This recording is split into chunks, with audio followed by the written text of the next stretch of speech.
I guess when I walk down Granville Street, I hear echoes of Mom. So I've been called Mom on multiple occasions, which isn't my favorite nickname, but I do recognize that it is a little bit of gritty respect that I get. So buskers recognize who I am, and whether that's positive or negative, I'm not sure sometimes, because often I'm walking down the street asking people to turn their amps down or to make sure that they're adhering to whatever particular aspect of the bylaw I notice that they might not be adhering to.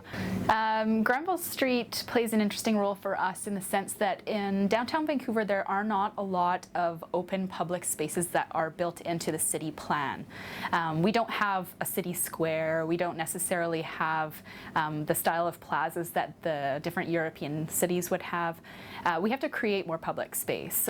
Well, we started 2 weeks in advance of the Olympics with the request from the city to manage the buskers on the pedestrian corridors, which were Robson Street and Granville Street predominantly.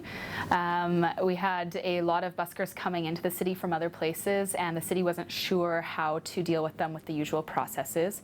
And they had their hands, of course, very busy with a lot of the other activities that were happening downtown and citywide for the Olympics. So they asked us to take on temporary licensing of the buskers to be able to manage them and loop them into what the existing rules were. We had thousands and thousands of people gathering in the pedestrian corridors just as a place to go. It became a destination within itself, and the busking community was a huge contributor to creating that effect. For us, it was sort of a light bulb moment where you had buskers coming in and performing and gathering crowds around them and having people come down looking for activities to happen when there wasn't necessarily activity planned, but buskers moved in and provided that without a lot of management necessary. Buskers now come to me with their various ideas, and we've got buskers, of course, now interested in doing busker festivals and working with other businesses in the community to activate in their public realm spaces. So I've seen the development of the program go from almost challenging and an existence of no support for buskers to having other different groups trying to buy into the idea of having buskers animate their spaces and having the city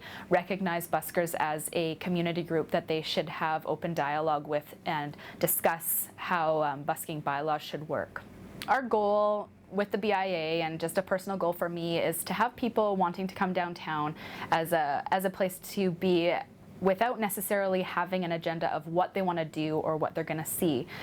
So it was very rewarding for me riding on public transit just as a general user one day to hear someone say, let's go down to Granville and see what's happening.